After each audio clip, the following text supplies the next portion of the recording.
Welcome to the Marvel Alliance podcast, where we cover anything and everything to do with the Marvel Universe. From the comics, TV, and movies, we will go from the Mojoverse to Earth 616 to the Null Time Zone to bring the Marvel Universe right to you. I'm the Uncanny Chris. I'm your friendly neighborhood Brent. I'm Brock. Nothing. I literally just told him, think of a nickname. All right, Alliance, assemble. All right, so yes, if you've heard, we've got a special guest tonight that we've been trying to get on for a little bit, and this worked out last minute. So say hello, Brock from Marvel Squadcast. How's it going, everybody? I'm glad you were able to join us tonight. You know, you'd sent me a message. You were gonna try and catch some of the stream, and I'm like, I had just mentioned to Chris I was gonna see if you want to come on, and then I'm like, I don't know if he's gonna want to or not, but we'll try it. Yeah, I've switched to an overnight schedule, and so I was going to watch it last week, but I woke up at like 10:30, 11 o'clock. I was like, missed it. Oh, well. It's all good. Well, we're happy to have you here. We've got a lot of stuff. Obviously, we got our Loki episode 2 discussion leading it up. So we got some lot of fun stuff. So let us get through the network plugs. So we are part of the Geek Ultimate Alliance network with 9 shows coming at you every single day of the week, sometimes 2 or 3 times a day. We've got my show, World's Finest True Believers. We've got Ranger Alliance. We've got DC Alliance, we've got Marvel Alliance, we've got Slice of Film, Star Wars Alliance, we've got superhero discussions, Weird Science DC, and Marvel Comics Roundup. So check out all those shows. We've also got a Patreon, so if you want to throw a couple of shekels our way, we really do appreciate it. So we've got a $1 tier for the tip jar. And it's just saying, hey, thanks. We really appreciate it. And then we've got the $5 tier to give you ad-free episodes, early access episode, and exclusive Patreon episodes. So we do thank all our patrons, so that we appreciate that. And if you can't do that, we understand. But if you got 30 to 90 seconds, you can rate the Geek Ultimate Alliance Network on your Apple Podcatcher or on Apple Podcast or wherever podcatcher choice may be. You also, if again you're just realizing it, we also have our own feed. Marvel Alliance has its own separate feed. So if you just want to listen to Marvel Alliance, make sure to check that out and also rate that on your podcatcher choice. We greatly appreciate it. And we also want to, as always, thank our official sponsor, organicpricebooks.com. They are the official sponsor of Marvel Alliance. So JP and his crew at the OPB have got everything you need for your collected edition needs, whether it be omnis, hardcovers, trade paperbacks. As you see the ticker out there, you've got 3 hours left before final order cutoff for the current pre-orders that are currently solicited right now. So if you want to check those out, we got some Marvel stuff going on there. He's got everything going on. This was, I'll show you in a second what I just got sent my way. So make sure you check that out. And if you want to get $2 off every order, please use the promo code. Let me load that up. I forgot to load that up. I'll use the promo code Marvel GUA at the end of a checkout. You get $2 off every single order. So check that out. It says helps support the network as well. And again, check that out. Amazing packaging, ships internationally. Continental US at that point. He's got all different shipping options, packs it so tight, not even COVID could get in. Really great guy. We appreciate JP and the crew at the organicpricebooks.com. So we appreciate that. This was something, it's technically now Marvel. This just came out. Aliens, the original years, originally Dark Horse, now owned by Marvel. So Aliens, they actually have the series coming out now on Marvel. I think they're 4 issues into their new series. I didn't know that. I did not know that. So the only Aliens comic I have is like Superman and Batman Aliens. Yeah. I'm not sure if this will ever make its way to Marvel Unlimited. They kind of keep it on the family-friendly side on Marvel Unlimited. So we'll have to see about that. But a few programming notes. This Saturday, GUA is celebrating our 1-year anniversary with the crew at Geekverse for after 9. We're going live with them this Saturday live after 9. I know I'm going to be joining it. I think Brett, you're going to think about maybe joining in. I think it's going to work out for me to pop in for at least a little while. So Okay. I'm literally texting my wife right now to remind her, hey, by the way, this is going on. So we're gonna have a lot of people from the GUA crew just celebrating our 1 year anniversary that happened at the beginning of this month. So again, we appreciate that if you want to join in on that. And as promised, I've got my tickets for Black Widow. Brent, you have yours, I know. Oh yeah. Brock, do you have your tickets for Black Widow? I think he Brett does. got one He does. for me. Yes, we are going Thursday night. I have Brock's ticket. It's right here. It's on my phone. I have his ticket. So we're all seeing it Thursday. I know a lot of that's technically doesn't come out till Friday, but this is going to be my first movie back in the theater, so I'm pretty excited about it. But the big thing why we bring it up is, when are we going to review this movie? So Marvel Alliance, this is going to be our first major movie since this network has formed. So it is going to be 9:00 Friday, July 9th. Myself and Brent will be on. We've got a number of hosts from the network joining us as well to hopefully celebrate if you've paid attention to Twitter today, the social media reviews embargo has dropped. So I've seen very positive. I have not gotten a chance to really look into it, nor do I really want to look at it. But what I have seen has been very positive and surprising positive from what I've seen. So what does that mean for Loki that week? So that week of Black Widow, Brent and I will record a Loki episode and comic book club on Wednesday night. We will record that. It will drop Thursday. It'll just be Loki and comic book club. News will all be punted until next week, the following week. And then Friday, again, July 9th, 9:00, we will then go live with our review. And that review will drop in both feeds, GUA and Marvel Alliance, Saturday morning. So make sure you check that out. We got a lot of network hosts. We're all very excited about it. So I think that's all the paperwork. I'd like to put an asterisk on that. Yes. If we happen to get a Spider-Man trailer that week, we're talking about it. If that happens to come that week, we are talking about it. Yeah, that might be like we might be recording 3 things. We will figure it out. Yes, we will. It's a good problem to have. Everything's coming up Marvel, so we're very excited at that point. Nathan in the chat, he says, Iron Monger Brock, that's the side he gets Obadiah Stane vibes from you. Yes, I'll take it. Yes. All right, so a box of scrap. Sorry. Nice, very nice. So yes, episode 2 of Loki, the variant, and what an episode! This was, we've known the reviewers got a look at episodes 1 and 2, and pretty much unanimously they were saying episode 2 was going to be a big deal, and they weren't kidding. The way this one ended, I would honestly, the way it ended, if you had told me ahead of time this scene would happen, I'd be like, that's got penultimate episode written all over it. Like episode 5, the way this ended. I know spoilers, of course, I just jumped to the end of the episode, but I like that one, 30-second scene is like, I have so many questions and thoughts. I have no answers, but I got questions and I want to bring them up. But the whole episode, it was a great one. I mean, it was a really, really good episode. I'm digging the show in. We're now a third of the way through it. Brock, what did you think about it? I loved it too. Like you said, they had that great cliffhanger at the end there.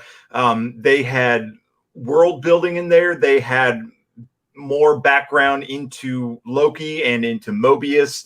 And I loved it. It was a nice mixture of things all together.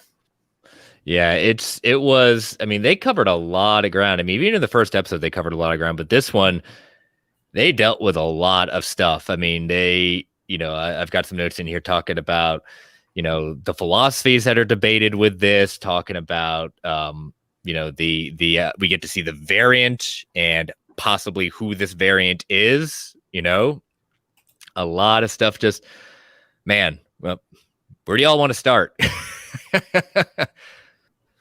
I think we should let's go ahead and start at the beginning because as soon as I bring up some questions I have about the end, it's going to derail myself, if not both of us. Tara Strong, Miss Minutes. She was back. Whew. She was back. I kind of thought she was just a quick little cameo. No, I enjoyed her scene at the beginning of this. I equate her to the less annoying Clippy.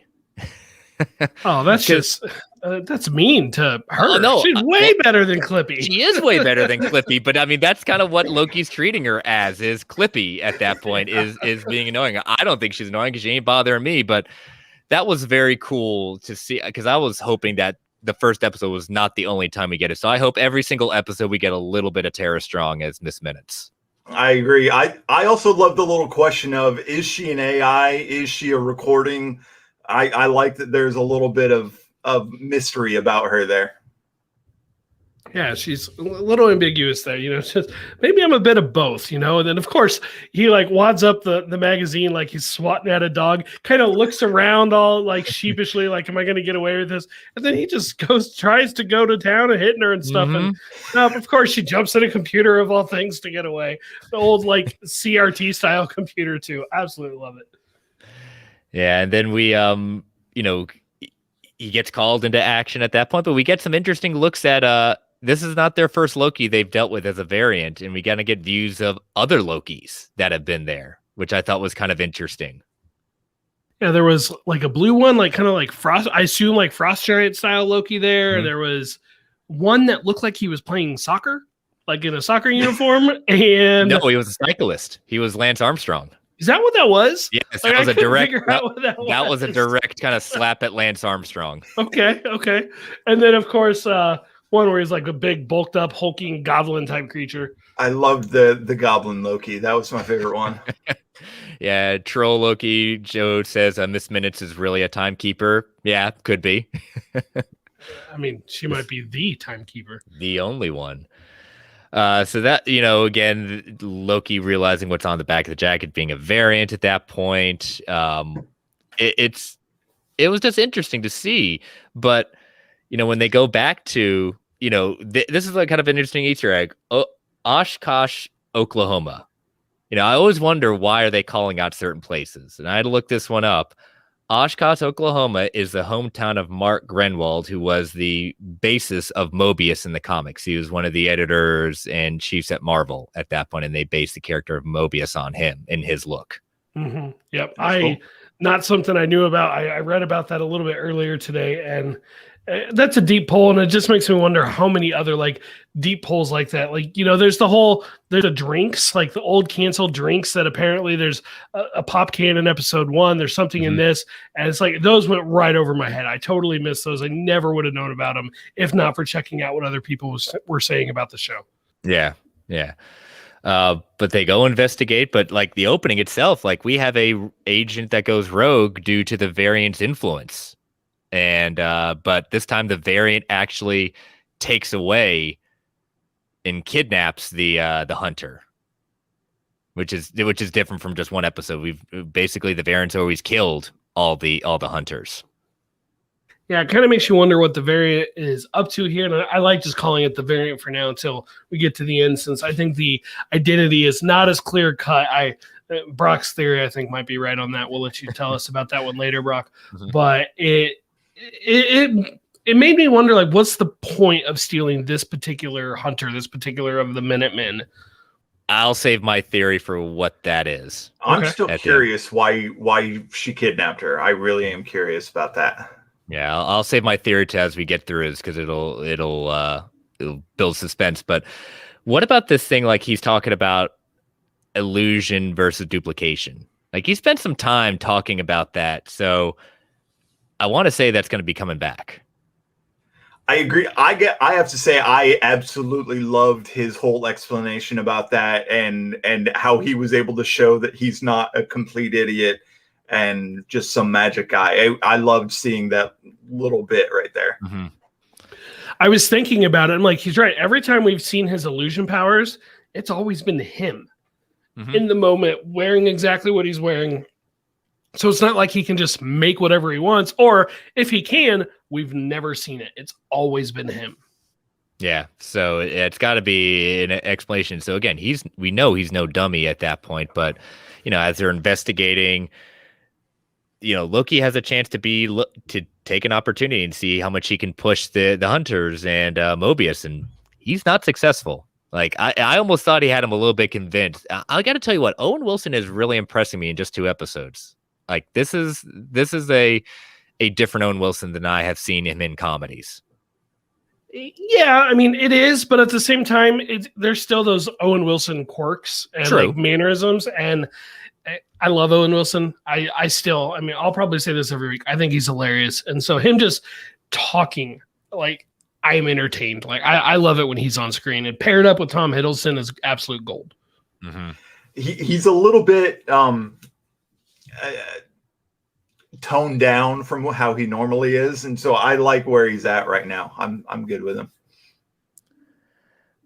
And they aren't successful. Loki's not successful at getting them to fall for his trap, and so but we flash back to the TVA and we get another quiet scene between Mobius and Ravonna Renslayer at that point. But don't you think it's interesting when she's in the judgeship, we've got these 3 heads and she's positioned in the middle underneath the head. She is also has the 3 statues of the so-called timekeepers, yet again positioned right in the middle with the same timekeeper. What do you think about that? That's in her office, that statue in the middle. Honestly, the 2 on either side, I think are red herrings. So I think they're totally irrelevant. Frankly, I don't think those beings exist or exist anymore. I think if they existed, I think they're dead. The one in the middle looks way too much like King for me for it not to be King. And fine, King is the new Mephisto. That's fine. I know some people will burn by all the theories and stuff. I don't care. I think it's fun, and I don't care if I'm wrong. I agree. It's fun. And it looks way too much like King. And unlike Mephisto, we know definitively King is coming. King has been cast. We know for sure King is in Ant-Man and the Wasp: Quantumania. It's King. I think it has to be. And so I am not convinced the other 2 are even alive or ever were alive. Right now I kind of feel like King is the only timekeeper in charge. What do you think, Brock? Is Brent onto something? I do have a feeling that King will be involved. After getting burned so badly on Mephisto during WandaVision, I really can't, have solid theories like that. But yeah, I would not be the least bit surprised if we at least hear mention of Kang, if nothing else. I did think it was funny that didn't Loki refer to them as like lizard people or something? Yes. Space lizards, yeah. I thought that was hilarious. That's kind of what they look like in the comics. Yeah, I mean, even they kind of look like amphibian-like, even in the as I call it, the 40s, 50s kind of Fallout Miss Minutes kind of explanation of who they were. They kind of look like amphibians in that sense, and alien amphibians. But I thought it was interesting. The Ravonna keeping the trophies, then him making a comment of the pen that hands is like FDR High School. That's I think is a direct callback to when Tony was handing Cap the Lend-Lease pen at that point in Civil War. That's the only thing I could think of pulling from why that was. Otherwise, I couldn't find any other reference point for Franklin Delano Roosevelt High School. It's not tied to Peter Parker. He doesn't go there. It's not tied to really anyone major in the MCU. Yeah, I've heard it theorized maybe they'll end up going to that high school. Maybe that'll be a set piece for one of the next 4 episodes. Yeah. But other than that, yeah, like there's not. I don't know what high school Ms. Marvel goes to. I assume she's been shown going to high school in comics. I haven't read that many of her comics. That's a blind spot for some of my reading history that I'm gonna rectify later this year. But yeah, like Peter has never been, and that wasn't one of the schools that like Miles has been shown going to. I don't know. And one of the things he says, it's one of your secret other agents that you haven't told me about. Now, from reading in the comics with the TVA, Mobius in the comics, he is not the only Mobius. Mobius is cloned many, many, many times. And so whether they lean into that or not, I'd be very surprised if they lean into Mobius. There are many more than just one Mobius in the TVA, but in the comics, there is. He's the only agent. He's just cloned a bunch of times. It'd be interesting if we found out there was more than one Mobius in this. I mean, I like clones, so that's got my attention. True. But I don't know. I didn't know that, but that's interesting. Mobius is a character in comics. I've maybe read like one issue with him in it. Like, it's not a character I have any real comics knowledge of at all. Yeah. But I like how, Loki's given these tasks, to kind of do some research, and as he's doing the research, you get a little plug when he looks at the apocalyptic event of, Ragnarok.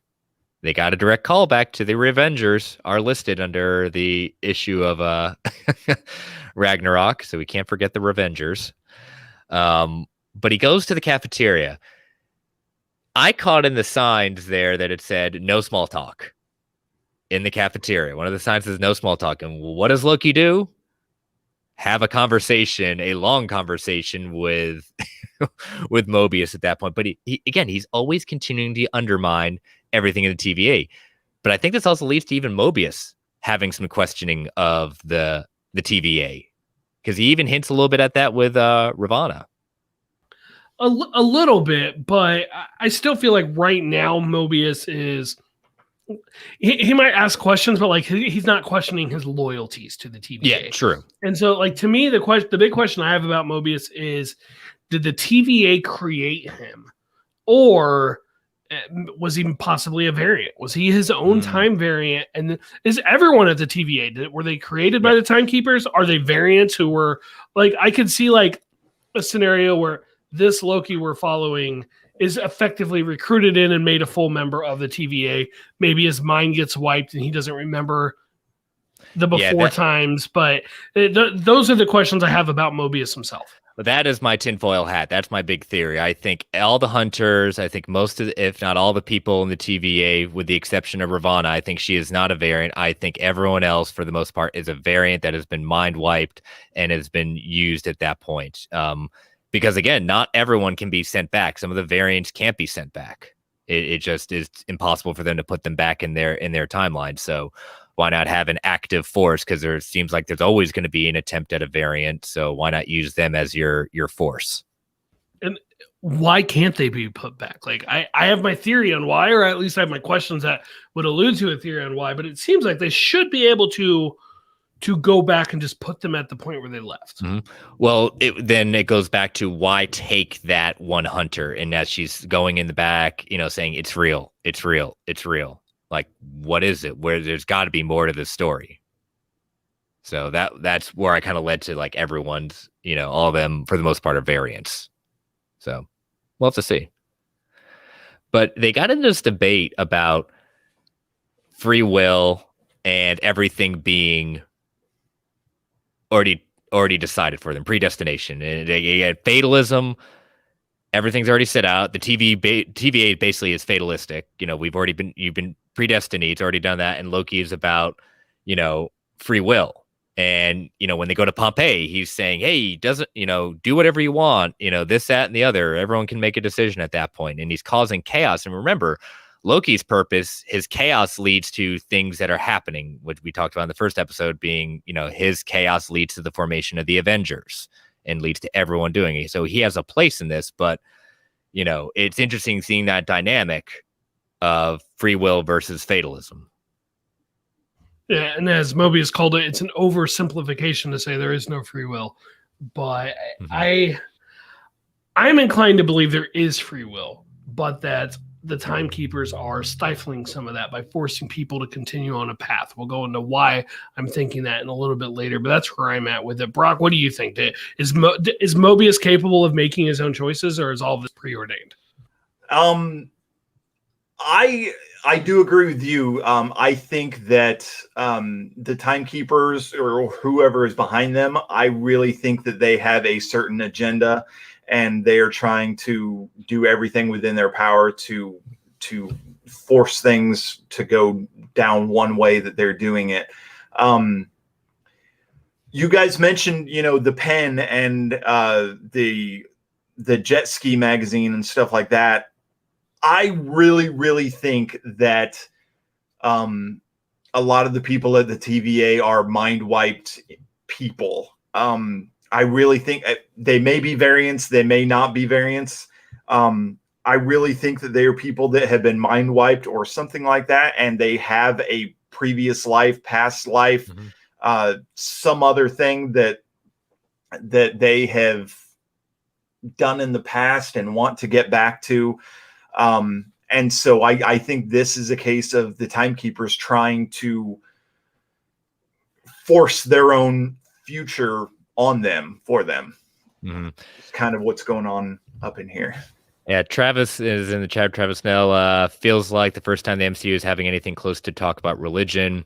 Will we see Mobius on a jet ski before the show's over? Has to happen, right? Ryan Airy, we had him on back during our WandaVision stuff. He has he's one of the main people over at Screen Crush. He said one of his ideas is that Mobius being such a fan of the 90s, he talks about the jet skis were the big thing in the 90s. Those drinks are from the 90s at that point. Is he the cool kid in the 90s that has been plucked out of time as a variant? That is why he is so obsessed with these things of the 90s. So that would imply he remembers it, or maybe it's a subconscious thing. He's subconsciously subconscious. I will point out the only time I can remember anything close to religion coming up right now off the top of my head is in Avengers 1, when Captain America basically is first running up against Loki and Thor, and he basically says there's only one God and they don't dress like that. And like he's talking about Thor and Loki. Right now off the top of my head, I can't remember any other religious conversations. Nothing this deep. But I mean, that conversation was pretty deep in the sense of what's going on. But how about Loki figuring out like the possibility of where the variant's hiding? That was pretty interesting because I didn't know where they were going to go with that. So much. I loved every bit of that. I loved all of that. That was great. Yeah, it's super clever. It's a great idea. It's like he discovers about Ragnarok. Okay, Ragnarok's happening. The world is going to end. Doesn't matter what he does. The timeline isn't going to get messed up at large because it all gets wiped out anyway. Yeah. And brilliant. And I love that he was right. Like part of me was like, I was just like, they're gonna not do this for some reason. Mobius is gonna be like, look, there's still all this stuff and you haven't even done anything, it's wrong or whatever. No, I love that he was right with it. I think that's fantastic. Yeah, it would have been easy for them to have it be like a joke or something like that, but it was great that he was right. It was great that they tied it back into Thor Ragnarok and still building onto this world here and utilizing the resources they've had in the past to include with this. It'd be interesting to see if that's how what's been going on, like the hideouts at that point. So now that our variant's been found out, they quickly find like I watched this for the second time last night and I missed the whole thing. I thought it was a really big hurricane. No, it was 8 hurricanes that combined into one massive and wiped this place off the face of the earth. I was like, geez. That'll do it. Do it. But that gives our variant the opportunity, the place to hide. And they even mention the variant just going back to the time prior to that while they're planning their next move, while they need to recuperate, whatever the case may be. Mm-hmm. And they go into RoxCon at that point. That's Rocksmart, I think. Rocksmart. Yeah. Obviously part of Roxxon, but Roxxon, yeah. So they go into it's another big superstore at that point, and Loki ends up getting with our favorite BD Hunter at that point, but only to find out that the variant is kind of hopping bodies in order to kind of hide in plain sight. And she eventually hops into our Hunter, and they have a nice little conversation about what's going on. Yeah. By the way, did you guys notice the color of the power used when they switched? It was a green. Kind of a floaty thing, kind of like we saw in WandaVision with the red and the purple. Yep, they kind of how Vision is waking people up at that point. Yes. Yep. Interesting. I did not notice that. Because she does it in the same way, like how in the beginning of the episode when she just kind of touches the temple of the Hunter. Yeah, we saw it a couple of times. Yeah. Yeah, you're definitely right. I didn't make the WandaVision connection there. Let's go ahead at this point and say who the variant is. If you don't know, presumably it's Lady Loki. Mm-hmm. Take that at face value. we haven't seen Loki body hop this way. We've seen him invade minds and take over minds, but body not hop in this, kind of but not in this way. right. I mean, the closest I can think of is the Thor credit scene before Avengers, where he's, like sees the Tesseract for the first time. Yes, and he's also the scepters caused a lot of that too. Right. So Brock, you this morning were texting me a theory before I found an article online that supported your theory. I don't know if you read it, but I'm going to tell you what it is here if you didn't. Well, who do you think Lady Loki is? I have a feeling it might be the Enchantress. Reason being, when he was talking with her, he did use the phrase like you enchanted them, or he used the word enchant, something like that. And the simple fact that she has blonde hair like the Enchantress does, she had the green magic, kind of like her entire costume is green in the comics. It would be very easy for them to kind of have a bait and switch and have her be Enchantress versus Loki. I do realize that they did have an Enchantress in Agents of S.H.I.E.L.D. That's not canon. That doesn't matter. Exactly. I was just going to say, they may make it canon. They may not. It could be completely brushed under the rug. Actually, it wouldn't matter anyway, because we're talking about variants. We're talking about different timelines. True. Like, it really wouldn't matter. And if I remember right, when that Enchantress was in, that was the Lady Sif episode, which was season 1. Really, it kind of still was canon back then. And that brings it interesting too, because in the comics, when Loki became Lady Loki, post Ragnarok, that body was supposed to be for Lady Sif. Mm-hmm. So okay. Potential spoilers, I guess, but it's out there. If you look at this show from other languages, like in this one, the credit basically just said the variant and then the actress's name. Mm-hmm. In other languages, I think it was the Spanish language one, they named the character. It's not variant, it's Sylvie, which is the real name of one of the 2 women to go by the name Enchantress. Mm-hmm. And it's not Amora, which I think is the one from S.H.I.E.L.D. Correct. Which is the Asgardian one. It is a Earth person, a woman who Loki gives powers to, and basically tricks her into thinking she is Asgardian. And so maybe this is kind of a combination of characters, wouldn't be the first time the MCU took a little bit from that character, a little bit from this character, mixed them together. And so people like, I know during the Geekverse cast right after this, they do their thing. They were talking about the hair color. Well, maybe the hair color is not dark like Lady Loki had in the comics, not because of just a change of the actress, but because it's not that same character. It's a different character who was more blondish. And maybe people say, well, she's wearing the horns. She's doing, that's what Loki has. Is saying, yeah, but it could also be throwing off the scent and try to target Loki and try to, again, just play the game. Yeah, and the horns are definitely part of it. In the first episode, that kid points at the window in the church or whatever, that everyone's like, oh gosh, of course, the devil, Mephisto, blah, blah, blah. Well, what if he was just pointing at the horns? Somebody wearing horns. Of course, there's that picture going around comparing to Lady Loki in the comics with the horns where one side looks broken or shorter than the other one. And that's how this variant Loki, this Sylvie, whoever this character is, looked. At this point, like I was texting with Brock and I'm like, I don't know. I'm still inclined to think Lady Loki, but I think you're onto something. Finding out they gave her this name in the other, I'm like, okay, you're probably right. So I feel like I'm on Team Enchantress at this point.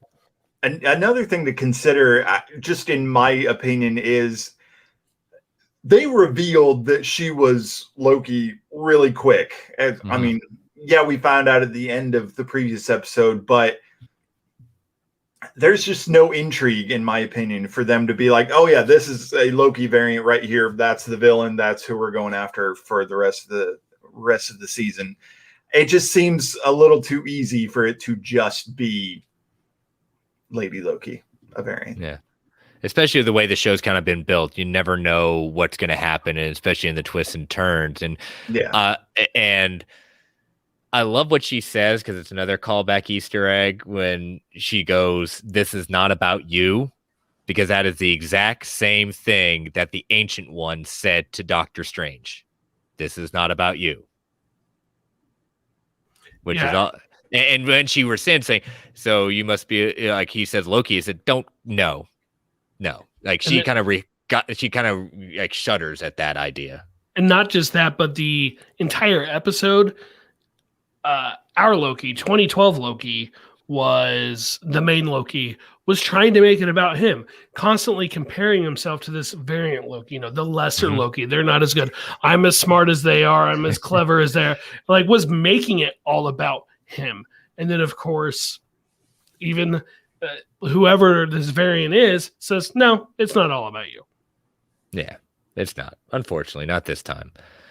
But we see the big plan that she, we said, like, why is, the variant, why is she stealing all these reset ones? My theory last week was that stealing them to create a new timeline for herself.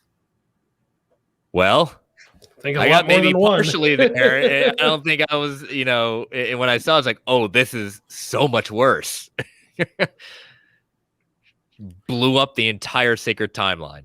Yeah, and that moment, like when they show the timeline with all the branches coming off of it, like that was by far my favorite moment of the whole episode. Just absolutely captivated. And that's when the more I think about it, and the more I read, the more questions are starting to come about what does this stuff actually mean? The sacred timeline, branches, pruning. If you look at some of these words literally, it's like I don't think it means what they're implying they mean. Yeah, why don't you get into that? Because I've got I want to get into later the all the different places that are named and what this could be going. Okay, so let's start with the word pruning, because they use that word pretty freely to mean basically they're destroying something, right? And if you look it up, it's like literally cutting away dead branches off of trees and things like that. Like if you do the definition of the word right, so they're cutting away the dead part, or the parts that they presume to be dead. Another way to say it is they're killing part of it or keeping part of it dead to protect the overall whole. So they have a timeline, they prune it, and now they've protected the sacred timeline by killing one of the branches. My question is, okay, so we were told in the first episode of a multiversal war, and that if all these branches go unchecked, it's going to lead to another one. Side note, I am convinced now at the end of this series, the multiverse will be back, and that's going to lead us into Doctor Strange. That's the influence that this show is going to have on Doctor Strange. But all these timelines, what's the phrase? I wrote it down in the notes. History is written by the victors. I don't think the timekeepers in the TVA are they're not like these mystical beings in charge of the sacred timeline. I think they just won the multiversal war, and they're protecting their timeline. What was their timeline? And so they're keeping other branches and stuff from going back.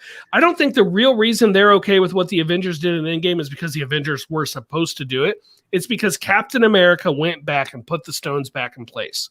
He clipped all the branches. So now my question is, if clipping the branches is pruning, is that... people are speculating, did they prune the area? Did they reset the area as Loki? Did they make a new Loki when they did this? And our Loki can't go back because that timeline has a new Loki now. I think that timeline's dead. I think the Loki the timeline that our Loki came from in this show, I think it's dead, and that's why he can't go home. Meaning, is Captain America now a time murderer? Did he kill all these other branches?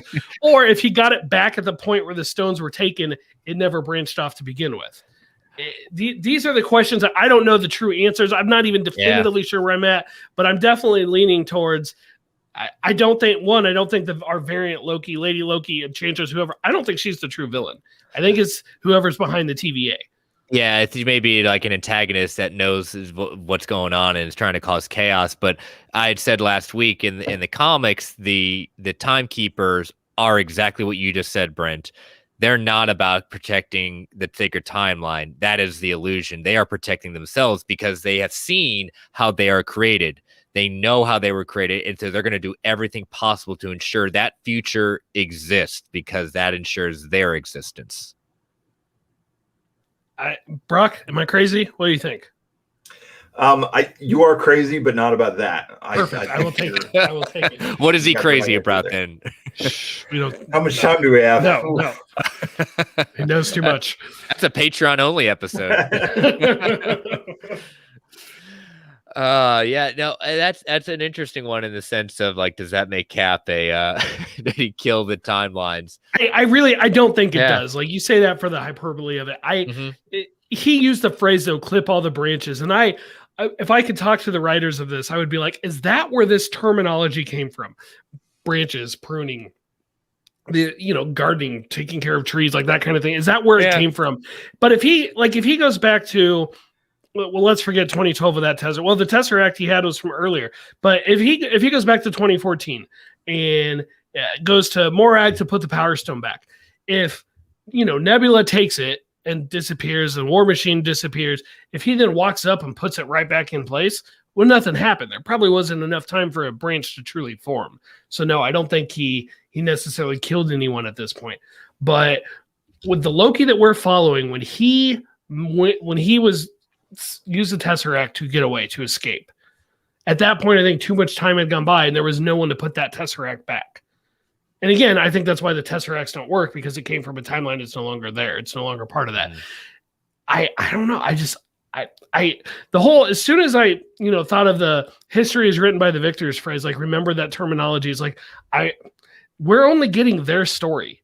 I think they're the winners of the multiversal war. Yeah. And I would love to see that. I now, even more than last week, I would love to see that in a What If episode.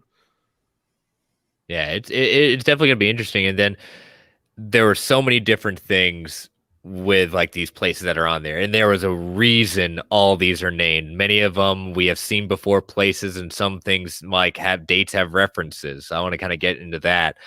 Nowhere was mentioned. Nowhere was put in there. We all know Nowhere as the place where the Guardians go to. The Collector's there. The head of a Celestial. Could when the reset has gone off, could Thanos not have taken the Reality Stone? Could Peter have killed Gamora as a result, or could the Guardians have broken up on Nowhere? I mean, those are some of the possible theories where each one of these resets could be an episode within themselves of what did it do. Wouldn't it be amazing if we found out that What If was episodes of these branches coming out of this show? That would be, all this time, it's not part of the main timeline. It's these separate little fun stories we're telling. And then we find out it's really this. That would be absolutely incredible. There'll be just a small part of me that's disappointed if that's not the case. Maybe it was Peggy. That was the thing. That was Peggy taking that from the What If at that point, causing chaos as Captain Britain. There was a date, March 31st, 1492. The only thing I could find out about is when Spain exiled all the Jews to Portugal. 2301 Volmir. What happened? What's Volmir? Why is Volmir important? Well, that's where the Soul Stone was. Yeah, and who else is there? The Red Skull. I mean, the Red Skull, I assume, other than we don't know what happened to him once the Soul Stone was taken. Yeah, so based on the current timeline, there is no Soul Stone to guard because Thanos destroyed them. So either he is still there, the stone's energy came back to create a new stone, or the Red Skull has been freed. Or Nebula called this planet the center of the celestial existence.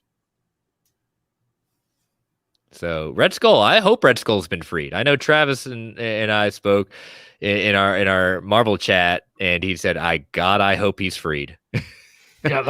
Yes, please. And just bring, Ross Marquand back to play him. That's fine. He can do a great Hugo Weaving impression, and I'm totally on board with that. Yeah, we need him in another movie. Yep. 10/25/1551 said Thornton, USA. The USA doesn't exist in 1551. Not traditionally? No. Yes, not traditionally. So now apparently it does. I couldn't find anything in 11/22/99, Cooksville, USA. 2099. I don't know about the 11/22, but that year with comic books is, that's something. Yeah. 2004 Asgard. We all know what Asgard is. This is when Thor was cocky Thor and brash and stuff like that. What if the charge ended up killing Thor and Odin, who then takes over? Yeah, everything about the Thor trilogy could be radically different if that's the case. Could it have freed Hela? and made Ragnarok happen sooner. Hadn't thought of that. Or Hela could have ruled Asgard and the Nine Realms, which ends up preventing Loki from going to Earth. No Avengers, no Ultron, no Civil War. But there could be Hydra.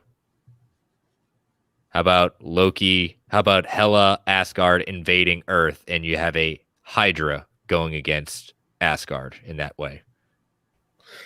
I don't like the Earth's chances if that's the case. We got 1984 Sakaar. That's interesting with some casting. Well, not quite casting, but with some news we got about the She-Hulk show. Yeah. Could this be when the Grandmaster arrived? So maybe no Grandmaster. Cord makes references to an attempted coup that only his mom and his mom's boyfriend, who he doesn't like, attended. So maybe the revolution succeeded. Yeah, maybe you got a little more buy-in from the other combatants out there on Sakaar. Yeah. Year 51 in Hala. Hala's the Kree homeworld. Could this be targeting the existence of the Supreme Intelligence? No Supreme Intelligence. No Kree becoming the BAs that they are. Or with people complaints about, oh God, the Skrulls are so weak. They're not the powerful ones. Maybe changing it and the Skrulls become the powerful ones. Do people forget that the Skrulls are not powerful anyway? They're just a bunch of scrubs with weapons other than the Super Skrulls. I mean, there's nothing special about them. They can shape change, but they don't have super strength. They don't get power. People always forget that. They're no more powerful than standard Earthlings are. Mm-hmm. Xandar's mentioned. That was the start of the Kree war with Xandar. So maybe Xandar loses that. That could be interesting. Maybe that leads to the Guardians not forming. No one to stop Ego's big plan. Could destroy the Nova Corps much earlier, or before it ever even develops. Yeah. 2005 Beijing, China. Well, we have some big hero coming from China. Who is that? Shang-Chi. Yep. So a few months. Maybe the changeover. Maybe Shang-Chi doesn't basically do the middle finger to his dad, and this time he joins his father. Or the Mandarin loses his whole power. So with no Mandarin, who doesn't get kidnapped? Tony Stark, the 10 rings. So no kidnapping of Tony Stark, no Iron Man, the dominoes fall. Yeah, it really makes you wonder, because we saw the variant kind of programming one of these bombs. Mm-hmm. Were they was she targeting specific things, or release them at random and just let them go? I don't think these were random. I think it just seemed like, or it could be both. A few select targets with random ones to throw off the TVA. Yeah, maybe. Some of the other ones are called out. 1382 Ego's planet. We know what happens possibly if Ego doesn't become a person. That puts a whole lot of things into play. With him, if he doesn't become a person, there are no Peter Quill. No Peter, no Guardians. Ronan gets the Power Stone. Yeah. 1982 Titan. Of course, if there's no Kree, Ronan may not be around to get the Power Stone. But regardless, somebody gets the Power Stone. Yeah. 1982 Titan. Titan's already gone by that point. Titan doesn't exist, but Thanos is using it. So what could possibly happen with Titan in 1982? I feel like that's, assuming they age comparable to Earthlings, there's the Gamora Nebula connection. We don't know how young Nebula was when he took her, but Gamora was definitely a young child. Of course, if Titan was already destroyed, maybe Titan becomes like his new home base. Like, it just takes it over. Maybe it sets him down the path earlier and he's left unchecked because there is no one to slow him down. There's no Avengers to stop Loki from getting the Tesseract. There's no Guardians to stop Ronan from getting the Power Stone, etc. Yeah, these ones I missed until I watched Ryan Airy later today posted another one looking at each one of these. Knife Film, The Land of the Dead, that's where Odin banished Hela. So if that happens, That's reset. Maybe Hela is freed and starts her war against Asgard and wins, or That maybe could the bring- Valkyrie. That could bring What's- Hela back, Yeah. like the Hela we saw back. Mm-hmm. What about the Valkyries actually win the fight? They kill Hela. They become more popular than Odin. They leads to a civil war, he said, to where they overthrow Odin. Yes, That very could be possible. interesting. He talked about Jotunheim is also mentioned. Thor goes there in the first one to battle the Frost Giants. What if he does kill the king and starts a whole other war? What if the king doesn't abandon Loki and he becomes the new king eventually? Yeah, everything changes or potentially changes. Yep. The most interesting one he talked about was 1947 Brooklyn, New York. That's where Steve went back. That's where Steve stayed. So it could be Steve stayed and became, instead of not getting involved in the MCU, getting involved instead and whispering in Nick Fury's ear, Project Insight, talking to Black Widow about Winter Soldier, letting Tony see his father's diary to save himself. Or what if, as he said, he got really interesting, what if none of these alternative timelines happen? What if Mobius goes, this is how it is, this is how it was, how it will be. So maybe Lady Loki or Enchantress is messing the timeline, actually creates the timeline we already know. So maybe the original timeline of the MCU was much more ordered, and she was never interfering to begin with. I thought that was an interesting theory that he put out there. So many questions, so many possibilities.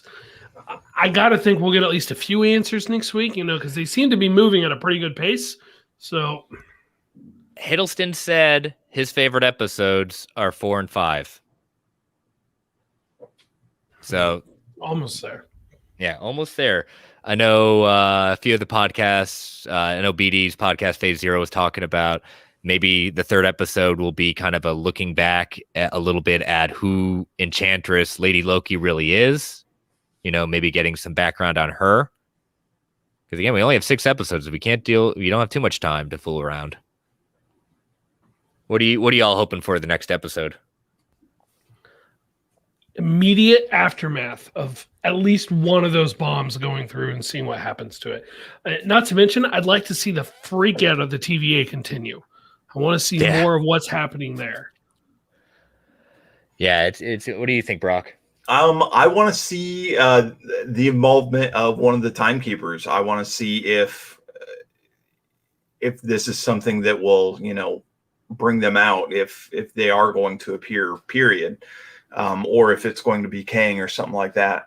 I want to see. I'm curious if the next episode will tell us if it's Lady Loki or Enchantress. Because I can't think that they'll have, if that is a mystery, I can't think they'll have that going for too long.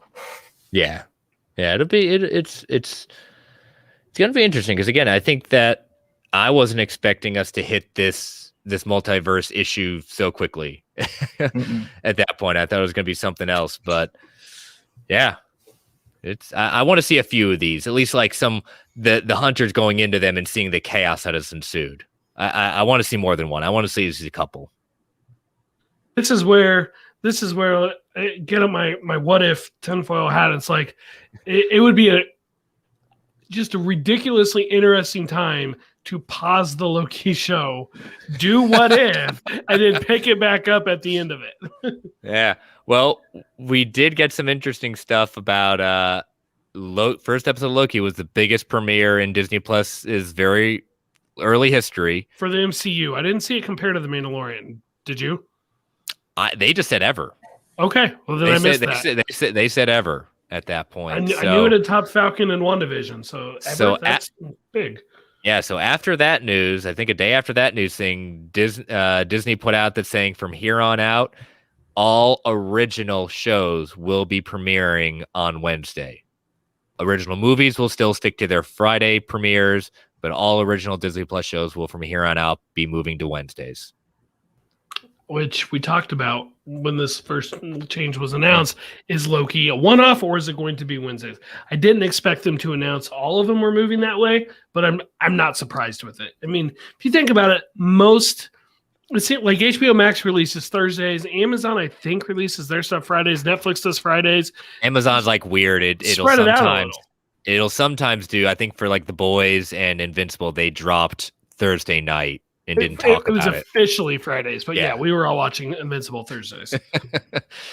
Yeah, so but I've heard people say that they're doing it because movies will be coming out soon on Fridays, in theaters. So this is Marvel's way of, sidestepping that or something. It's smart. It makes sense to me. They've definitely made a claim, and at that point, like you said, HBO, a lot of their shows, I don't want to say all their shows, but a lot of their big shows have been doing Thursdays. My wife pointed out that Tuesday this week or Wednesday when this premiered was 6/16, the 16th of June, and she's convinced that's why they did it. I'm like, I don't think so, or it would have been the first episode, not the second one. But regardless, I love that it worked out that way. That on 6/16, which should be a Marvel holiday. I don't know why we don't celebrate that. You know what? As the illustrious Bob Ross said, there's only happy accidents. That's right. Only happy accidents with the happy little trees and the happy little clouds. Anything else we got for Loki before we take our first ad break? No, I think I'm just ready for more of it. All right. All right. Yeah, we'll wait till next week at that point. I can't wait. I'm counting down the hours and the minutes and the days. So, but all right, listeners, this is going to be our first ad break. So as you know, these ads help keep the lights on in the Geek Ultimate Alliance network. And also at this point, maybe keeping the TVA alive by its hair. But we don't get to choose what ads come on, and they can be a bit loud. So we're going to give you a 3 count. So that way you can turn these volume down before they come on. 3, 2, 1. We'll be right back. All right. So we had some news. It's kind of a 2 out of the 3 are involving She-Hulk. So Brent, you want to take that first one? Yeah, so we have a Titania, and I'm going to butcher her name, unfortunately, but Jameela Jalil, I believe. Yeah, Jameela Jamil, yeah. Is going to be our Titania. I only know her from The Good Place, but Same. She was fantastic in The Good Place, and so that's enough for me. Obviously, I assume that's very different. She-Hulk, I think it's possible to be a comedy or to have a lot of comedy. I mean, Marvel has comedy in all of it, really, but I feel like that has the potential to be a very funny series, depending on which She-Hulk run to take most of her inspiration from. Either way, I am excited to see her in this. I loved her in The Good Place. I thought she did such a great job there, so it'll be cool to see her do some more. Yeah, what do you think about this, Brock? I thought she was good in The Good Place also. I think with her casting, I wouldn't be surprised if they're angling more towards comedy for the show. Definitely. I think Feige's kind of said I think this will be a comedy-esque show. Kind of like, I think more leaning on towards kind of Ant-Man comedy. That'd be my kind of idea. Maybe in the guise of Ally McBeal, that was a legal comedy. The interesting Titania in the comics, her name is Mary McFerrin, who was born prematurely and grew into a small, scrawny, timid teenager living in Denver, Colorado. Bullied relentlessly in school, Mary became captivated with superheroes and imagined herself gaining powers. During the Secret Wars, Denver became part of Battleworld, and Mary, along with her friend Marcia Rosenberg, were found by Dr. Doom, who offered the pair powers using alien technology in exchange for their help, and the two quickly agreed. Marcia would become Volcana, while Mary gained the superhuman strength, stamina, and the durability, taking on the name Titania in the strength of a Titan. This actually, making sure we always give credit where credit due, this story officially came from the Illuminati, Mr. Snell's favorite blog site. And then later confirmed by Hollywood Reporter, I saw. Yep. Have you seen her costume in the comics? I feel like this is one that's going to change pretty dramatically. Little bit. I mean, the actress is very tall. She is very tall. So she definitely fits the build of, someone who has stature. Stature's an Ant-Man and the Wasp. That is true. Dun-dun-tsh.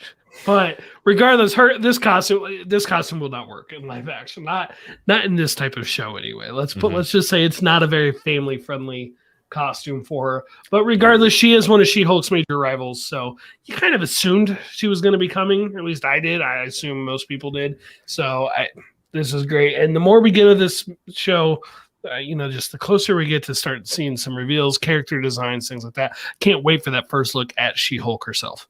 Yeah, they are in the middle of filming, I believe, right now. So because we've seen some Set accidental, photos. Yep. some accidental set photos, some poor people. I hope they didn't get fired. Right. So yeah, we continue on with She-Hulk. This is coming an exclusive from the Direct. Hulk's son to appear in She-Hulk. According to the Direct sources, Scar will appear in the Marvel Studios She-Hulk series. The character's rumored role in the show is unconfirmed by Disney Plus and Marvel. Big surprise there. In the comics, Scar is the son of Bruce Banner, conceived during Hulk's tenure on Sakaar. During the Planet Hulk storyline, he possesses very similar powers to his father, though he also inherited abilities from his mother, Kyra, a Sakaarian. Brock, I want to start with you first on this idea that we're seeing Hulk's son on a She-Hulk's show. Yeah, I am very surprised to hear that. It makes me wonder if Mark Ruffalo is going to be included at all in the show. He is, and I'm really curious about the age of Scar, like whether he's going to be a baby or whether he's going to be more grown. So those are my main questions there. Ruffalo's confirmed. In fact, we've seen a set photo with him. But he's confirmed. So definitely, my question is: are they going to change it, or is he really going to be his son? Because could you just imagine Ruffalo finding out that he has a kid he didn't know about? That Hulk sired an offspring. That while like you said, like when he was full Hulk, we're not Professor Hulk, where they're both conscious together. They understand, they've come to an agreement. This is when Hulk was basically in control. My concern with this is, like, again, this is She-Hulk. There's a lot more Mark Ruffalo Hulk in this than I was I'm giving me pause. Like, I trust what they're doing with it, but it was a little surprising to see this. Now, again, this is a rumor. It's their sources at that point. No one else has confirmed this of the, like you said, Hollywood Reporter also backed up the Illuminati story, but no one backed up this one. So we'll take this with a grain of salt. But again, Ruffalo the Hulk are what's going to bring in it. Just the name Hulk's going to bring this in. But this, I want this to be a show that Hulk is the background, not stealing the spotlight. Well, we're still in an area where they can't do the Hulk movie without Universal having distribution rights. Correct. It's questioned if they can do a Hulk TV show. Clearly, they can do a She-Hulk one. There was, and I know it wasn't that great a show, but it's meant for kids, and kids definitely like it. There's that Hulk Agents of Smash show, yes. And in that, it was more of a Hulk family show. I mean, it's literally like it was just a bunch of Hulks teaming up. And so part of me wonders if this turns out to be true, are they going to go that route with it? Where maybe it's a She-Hulk, maybe she's even the lead, but it's a backdoor way to have more time with Ruffalo and to introduce some other Hulk characters. Anyway, what do you think about that one, Brock?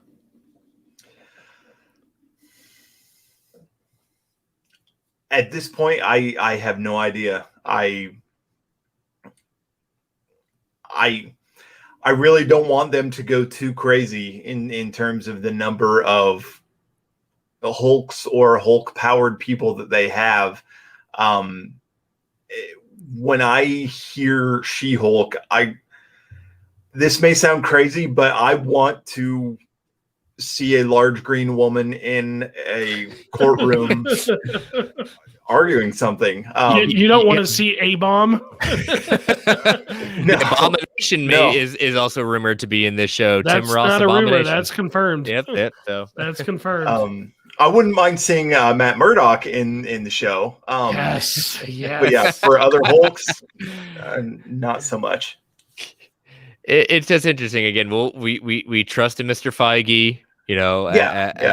We'll see exactly what it is. But that was kind of like, if I had to put on a dartboard who was going to be in the show, I would not put Hulk's son. Not really. No, I wouldn't have either. I would have thought, if anything, that would have showed up in Ragnarok or something farther down the line, a Hulk team up movie. But I guess we'll find out. The direct is kind of, I appreciate their regurgitation efforts when they just repeat news, their own breaking news. I'm still a little questionable on how much faith I give them. Yeah, I mean, that point, unlike the Illuminati, has been basically called out for you're wrong. Like you said, their quote unquote scoops are never like huge. Like, it'll be like a casting, but never a big name casting or something like that, or like a supporting actor. So it's on brand for them of what they found. They're not swinging for the fences like the Illuminati sometimes is and has a big miss. So, but yeah, we'll see. Check out this week's stuff on Illuminati. They got called out a little bit this week. All right, our last news story. Again, we cannot go a week, Brent, without a spider, even if it's not our favorite universe. SPUMC. Yes, emphasizing the PU. The SPUMC's Kraven is basically cast, not looking for its villain, but their villain is supposedly, according to the Illuminati, is going to be the Chameleon. This is something Brent and I kind of talked about. Is like, how do you do a Kraven movie? Who is the antagonist? Who is the villain? It's not Spider-Man as far as we know, but in the comics, Dmitry Savotskov is a Russian-born master of disguise who typically, through advanced technology, is able to manipulate his physical appearance at will. And the Chameleon is known for taking on other people's identities to wreak havoc in advance his schemes. In the comics, if I'm not mistaken, Chameleon was canonized to be Kraven's half brother. Correct. So, and not typically antagonists to each other, at least not that I've seen. I'm not going to say it's never happened, but when I think of Kraven hunting the big game, I don't think of the Chameleon as that game that he's hunting. Nope, not the one. I think you and I maybe talked about like Chameleon making it a possible appearance in this movie, but not being the villain. Yeah, I wonder if this is one of those times where it's like it's partially true. Like, he does appear, but probably not as the villain. Like, I could see that being the case. Yeah. What do you feel about a Kraven movie, Brock? And what do you feel about this rumor of him being the antagonist or some sort of involvement? The only, knowledge I have of Kraven comes from the 90s animated series, and I did enjoy him there. He wasn't necessarily a villain near the end of the show, just when he first was paid to hunt Spider-Man. I actually think that Chameleon is almost a perfect antagonist for Kraven. If he is going to disguise himself several different ways, that would be a great way to, or that would be a great villain for someone who is a hunter. I'll watch it. I'll pay my $10 or whatever to watch it. Yeah. Even though it pains me to say I'm supporting the SPUMC, they got my money in the sense of I at least have to see what it is. It's got a Marvel logo on it. You got to see it once. Yes. And that may be the only time I see it. But again, we'll see. We'll see if this actually happens. The only thing I can say for sure that's happening out of the SPUMC is Venom Let There Be Carnage. So, and Morbius. They're going to release Morbius. You know what? I wanted to say this up front, that I'm actually officially canonized in the MCU. Like, me personally, I'm in the MCU. If Tyrese is going to say like random stuff and just be did you actually see the clip? I don't think he understood. I did. I think he's just like, is this a Marvel thing? Yeah, it's a Marvel thing. Of course, Sony comes out after this, like, no, we're not part of the MCU. Sony said it. BD tried to defend him on Phase Zero this week, saying, I wouldn't say to defend it, but kind of making it understand, like, to your point, did he really understand he was almost hours late for this interview because they were that backed up. They'd been doing everything fast, the Fast and Furious movie. And he asked it, and he could have been tired, could have been like, he's just saying, yes, move on. I don't want to talk about it. But I like how Snowdy basically, yeah, Tyrese has no one to talk about. We're not part of the MCU with this movie. At least not this one. Don't talk to Jared Leto, though. Jared Leto definitely thinks that Morbius is the next big person for the MCU. But yeah, he's the new Captain America. You didn't hear that, Sam's going to just be done with the show pretty quickly and hand it over to Morbius? Ironically, a lot of people keep calling Morbius. It's like, well, you're kind of there, I guess. But we Vulture. I mean, as long as that connection's there, who knows? The SPUMC. I mean, it's a branch. Yes. If there was one timeline to prune, but I was about to say, can we prune that? Cap, please prune that. Murder that timeline. All right, so that's all the news we got this week. So we're going to take our final ad break before we head into listener questions, fact or fiction, and comic book club. So again, listeners, these ads help support the Geek Ultimate Alliance Network. We don't get to choose if the ads come on, and they can be a bit loud, so turn that volume down to save those eardrums. 3, 2, 1. We'll be right back.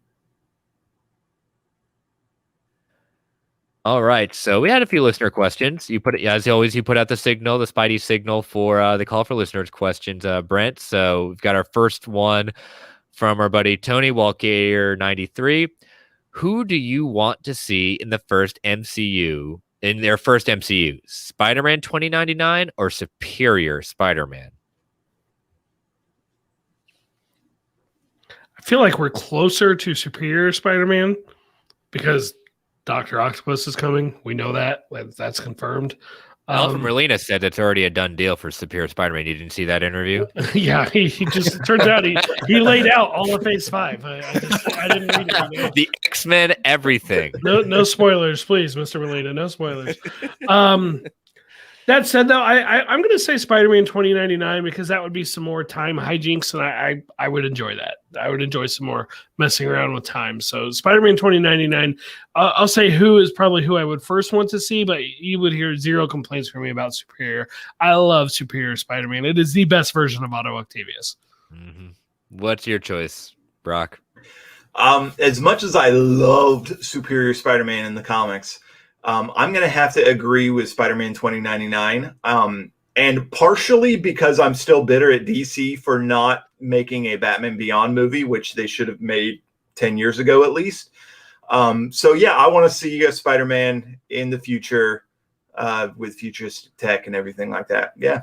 Well, as if you may or may not know, Clay on our network who hosts DC Alliance, the reason for that, Brock, is WB is a moron. Everything is WB's fault at that point. And he's not wrong. Agreed. And I think Brent also agrees with that too, based on his look right now. Don't everybody disagree at once. Well, we all I will agree. Again, I have not hidden my love for the character that Miguel plays in Miguel O'Hara. So yes, mine's obvious. I've never not said I want a Spider 2099. I want that. I need it now. I need it later. That's why I'm really excited about Into the Spider-Verse, because I'm gonna get more Miguel. So yeah, I mean, technically 2099, not the MCU, but made a first movie appearance.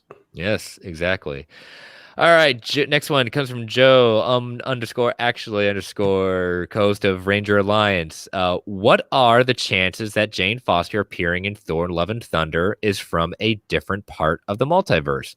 Mjolnir has been destroyed in this quote-unquote sacred timeline. I mean, I wouldn't rule it out.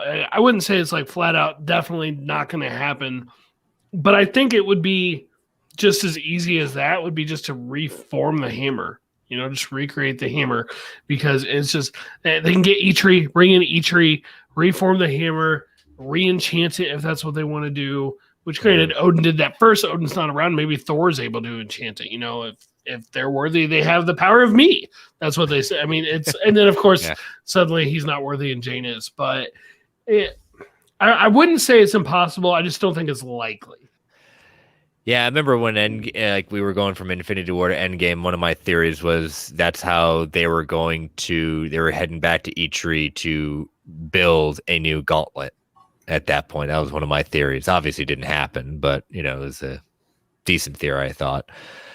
Yeah, that one I'm gonna be with you on that one. I think I don't know how the powers come about at that point, but again, Mjolnir can always be reformed.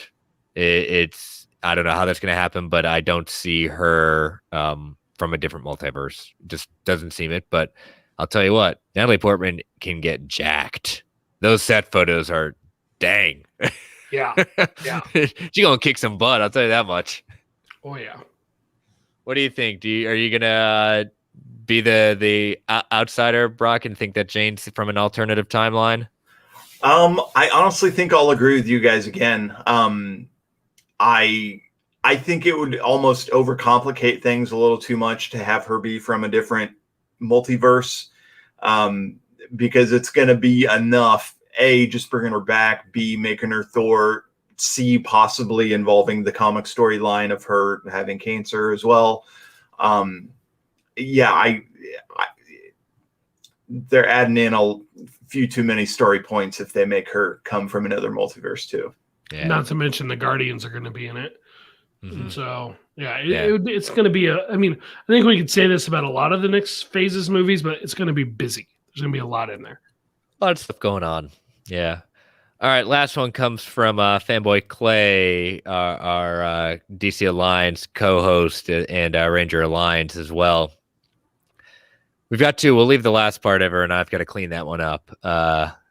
Since E3 just ended, and Brent wasn't a part of when Travis and I did a kind of a video game episode last year, what Marvel property should get the next single player treatment?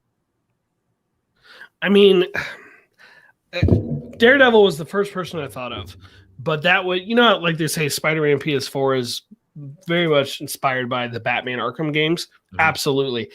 Daredevil would be too, because especially like the Batman Arkham games had like that radar detective sense that, gave Batman spider sense, let's be honest. Daredevil would have that even more. It would just be the whole thing. It would be interesting though to see like the entire thing in that kind of view, like that red look or whatever. Mm-hmm. I'm going to say Daredevil.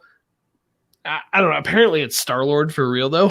I don't know. Like Star-Lord's the next solo Guardians game, but you only get to play as one character. I don't get that, but I'm going with Daredevil. No, it didn't. I think there were a lot more problems with the Avengers game than the switching of characters, but we'll see. We'll see on that. What do you think, Brock? Who would you want to see as a single player focused Marvel game? I don't know. I'm mainly a fan of just teams in Marvel. So, you know what? I'm going to say something that I want to see, but is never going to happen. Something like Doctor Strange. That's never going to happen. Because magic would be way too random of a thing to happen in video games. But yeah, I want to see that. Well, Kevin Feige is a listener, so we know. So you better get a trademark that and get a website on that one right now, because Strange would be fun. I think so. Honestly, Brock, I thought you were going to say someone from the X-Men, but of course we know X-Men solo titles never do well. So the first thought was Cyclops, but that's never going to happen. There it is. And remember, Cyclops was right. He was. Mine is, I can't even remember what I said on the episode at that point. I'm gonna go with I lost it and I had it. Drat, I had it and I lost it. Nova? No, it wasn't Nova. I had it. Shoot. I wanted to get the Cyclops right thing, and that cost me on that one. Oh yeah, now I got it. Black Panther. Black Panther could be, the globe trotting, the kind of, working with the war dogs, the espionage going on with that. Fanboy Clay is in the chat. He I don't think Doctor Strange is too crazy of a guess. He also says Blade would would be a possibility. Blade would be fun. Yeah, Blade would be fun good. too. But yeah, I'm gonna go with Black Panther just because of the globetrotting and a little bit of the espionage that could be going on at that point. So, but he also has his other question. Brock, have you been paying attention to the DC news that kind of took over with Batman as Brent is shaking his head in disgust? Good Lord, this story. Yeah, I've been seeing a little bit of it. Yeah. Well, we'll just say this. His question was, do we believe, and I'm sorry, I'm going to have to clean it up for my own position in my life separate from this, but I'm also not going to get called out. Is Loki a hero or a villain? That's the question. By DC Alliance for not taking their question, but would Loki be a selfish lover? Is Loki a hero or a villain? Because heroes don't do it. So what's the game? What do we say? His gender, in my opinion, his gender is fluid. We've never really seen it said fluid in the show. For the record, there's a shot of like his stats or whatever. Yeah, I have not seen him have an interest in anything other than himself. Which brings some questions with Lady Loki, but of course, in this particular case, Loki is surely a villain. Yes, but okay, they had a Titans teaser, they had a Stargirl trailer. How embarrassing that this is the biggest story of the week. And it still is. The memes that come out every morning. The memes are funny, but I'm like, guys, we're laughing at you, not with you. Of course. Thank you, DC Comics, for and WB for not quashing this when you could have. Good Lord. I look forward to hearing them talk about it. Yes, Clay. But again, that is our answer, and we'll go with villain. Good Lord. I can't wait for fans this week, Brent, because I know it's a topic. It is a topic. I asked Ray, do you want to talk about this? And he just laughed and said, yeah, it could be fun. I'm like, all right, here we go. Let's bring up this fiasco. Yeah, let's bring it up. We can't even escape it with Marvel. So, all right, let me pull up Factor Fictions from last week that I put out there. So, all right. One of the main Guardians of the Galaxy will get a Disney Plus show. Actually, these are Travis's. Excuse me, Travis's. I put them out there, but they are Travis's. One of the main Guardians of the Galaxy will get a Disney Plus show. 62% said fact. 38% said fiction. What do you say about that one, guys? Because I know Brent, you were already in there for just the Loki stuff. So. What do you think? Are we getting a Guardian solo? I'm saying no, personally, because we know that Dave Bautista is kind of bowing out from the MCU a little bit, and I don't know. I'm not seeing. I don't see a Rocket Raccoon solo show or anything like that. I mean, Baby Groot is getting one. Does that count? I'm the guy who, subscribed to a Groot comic at one point, and Absolutely. I was entertained by it. Yeah. I mean, I know he's not counting the Baby Groot shorts, like the 4D shorts. I think ultimately, I'm based off purely the current cast. I'm ultimately going to have to say fiction. I don't see it. A true like Rocket and Groot one, I think would be amazing. Honestly, I would like any of them. I'd be there for any of them, but. That is a group of characters that it's the ensemble. That's what makes them who they are. So while I'd be interested, I don't think it's going to happen. Not with the current cast. Mm-hmm. Yeah, I agree. So next one, this is actually our big vote getter for the week, 44 compared to the other two, 44 votes for this one. And I said fact or fiction, and even Travis admit this is really yes or no, just based on the formation of the idea. If Spider-Man 4 happened with Tobey Maguire, would it have made $1 billion? 32% said yes, 68% said no. I was a no based on what was going on in that current movie with how 3 performed. Brock, what do you think? I'm a no as well. Goth dancing Tobey Maguire. I can't. Both of you. Oh my gosh, both of you doing it. Would you believe that this actually came up at work today? There's a guy, Wow. a friend of mine who is a huge Venom fan was complaining that just with the comic inaccuracies of the new Venom, he liked the movie, but he was complaining about it. So we started talking about this movie, and I'm pretty sure he's going to be rewatching it again soon. He does not remember the dancing scene. So I said, we're cutting the conversation off. Let me know when you watch it. Honestly, I don't think there's any chance. Yes, Spider-Man 3 at the time and for the next two movies was the biggest, highest grossing Spider-Man movie there was. But it was universally panned. I'm sure they would, if the question was, would the next one have been like financially successful? I would have said yes. Hit $1 billion? No. I think it's going to suffer quite a bit because when you have sequels and stuff, that opening weekend, I'm sorry. I think it very largely depends and is a litigation on the feelings of the previous movie. So a Spider-Man 4's opening weekend, of course, new hype and stuff like that. But that opening weekend, like that's your Spider-Man 3 fans. Like that's the big super fans there. Spider-Man 3 did so good, partially and largely because Spider-Man 2 was so universally loved. Correct. So no, I don't. So I feel like if movie 1 was, let's say, mixed at best, I don't see movie 2 doing gangbusters, and it is an indictment on the results of the first one. So no, whether or not it had legs, whether or not it had the longevity, who knows? But if you don't hit the first weekend big, you're not getting to $1 billion. So I can't say yes. Travis is saying in the chat, I'm still surprised so many voted fact on that one. You know, I think in general, I know Spider-Man 3 had a very good opening weekend, but because of word of mouth, kind of said, it's really not as good. It lost steam. Fact, I know that got put out there. The proposed animatic for a fight between Vulture and Spider-Man for Spider-Man 4 had come out this weekend. Someone had put that out there. It was pretty good. I mean, it's a decent kind of look at what it would have been. It could have. Excuse me, I know Sam Raimi's made no qualms about, and I said this last week, that he didn't want Venom for this movie. His heart really wasn't in this movie because of so much, imagine this, studio interference, that it kind of shone through with the movie.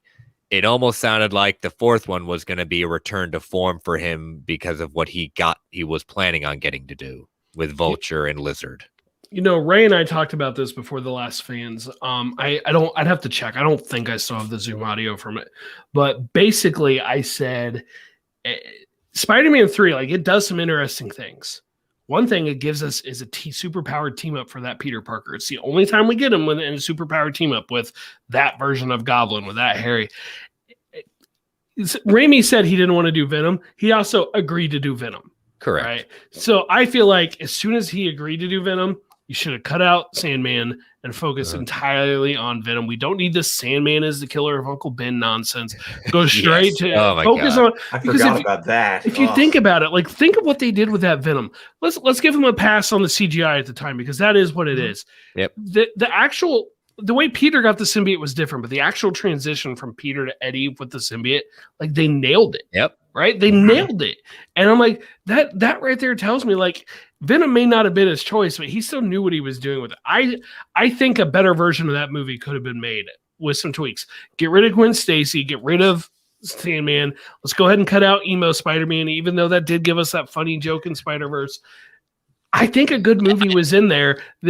He tried to do too much other stuff at the same time. That campiness would still been in there. I guarantee that dance move was still going to be it because that was that rings like the second one. Raindrops are falling on my head. That's exactly what that is. And that campiness is kind of what I'm like looking sideways for Doctor Strange and the Multiverse of Madness. Yep. But Snell says all those Transformer movies were panned in multiple billion-dollar ones. Yeah, that's fine. I just think at that time it wasn't there. They were panned by the critics. That's not who that was panned by though.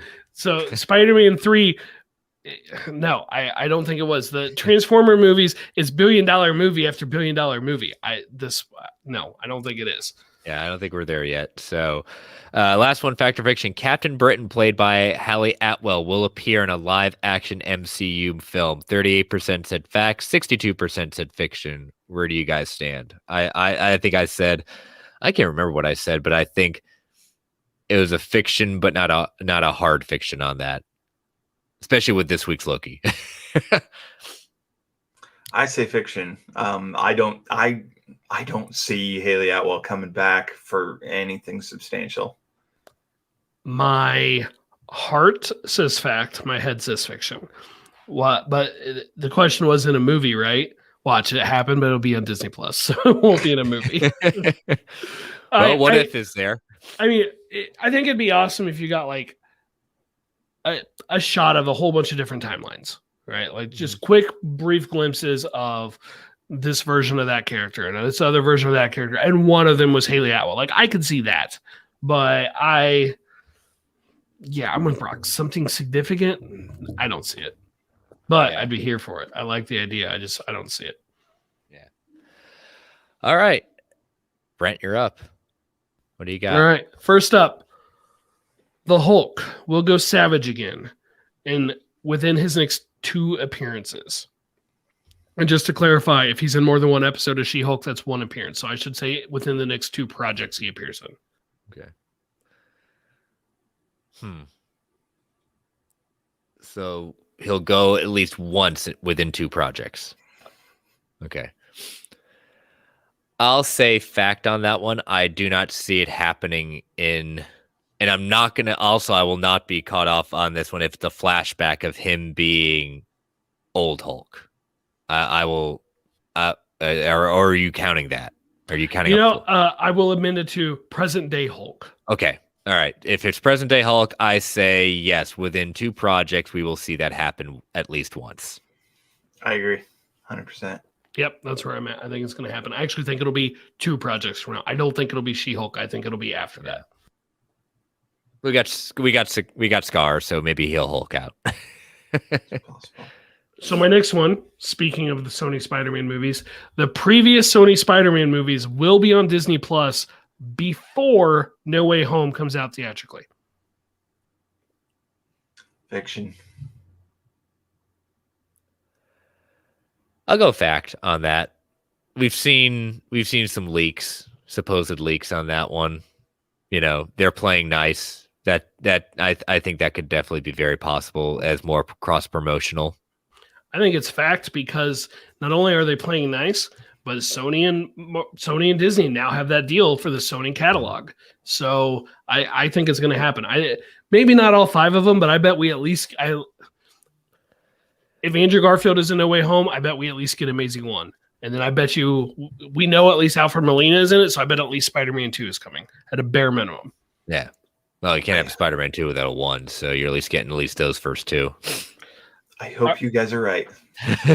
And finally, my third and final one, Loki, the show, will have an appearance by another previous MCU actor other than the episode 1 flashbacks. Paul Bettany playing Paul Bettany? Could be Paul Bettany playing Paul Bettany. Could be Paul Bettany sharing screen time with him. Ralph Boner's back? Ralph Boner would qualify. Answer. Previous MCU. So basically, we will see someone else from the MCU in the Loki show, and I'm not counting flashbacks. I'm gonna go fact. That's so broad at that point. I'd say the law of averages are gonna win out on this one. So yeah, I'd say that's a fact. I agree. Yep, that's where I'm at also. So all right, I will post those on Sunday afternoon as usual. So listeners, check those out, vote on it, let us know your opinions on it, say whether we're all crazy, and tell us why we're right or wrong. All right. Brock, you gonna stick around for a comic book club, or are you gonna bow out? I better bow out. It looks like my tablet is about to die. Okay. Well, hey, thank you for coming on, making your first appearance again. Yes, Doors always open, and we look forward to having you back on soon. Why don't you tell people how they can follow you before you bow out? You can follow me on Twitter. I am at Brock Was Right on there. Perfect. Go read some Loki and Marvel Unlimited. Yeah. Okay. All right, Brock. Catch you later. See ya. See you, B-Man. All right. So we took a break last week. We're back on track with Loki, Agent of Asgard. These were, the first 3 were interesting. This one, it's always interesting when they, this is our first one that kind of connects, first comic book club where it actually connects to other major events going on with particularly that last issue with the March Towards Axis. So I'll be interested to see, because again, this is the first time I've read the series, how much if they do what they normally do, you don't have to read it in order to appreciate this. So that'll be interesting. But so yeah, we get a continuation with the issue 4 of our the search for the Hero Blade. Yeah, and of course, what infamous villain shows up, Mephisto. I'm like, oh my gosh, of course. But you know what? It's not a spider book. He's fine. He was fine here with Mephisto. Yeah. No, and he's pretty entertaining in this. I'll tell you that much. I did laugh at it, but yeah, no problems here that Mephisto showed up. Really, all 3 of these issues, like this series is really good, and I have vague memories of this issue, so I'm kind of feeling like this might have been the last one I read before, and I'm like, I think that was a mistake. I should have kept going, just because these next 2 issues I really enjoyed them. Yeah, I like it's a continuation, because we've had we had a first issue, then we had the kind of old Loki kind of story. We got back to young Loki, and they're in his apartment.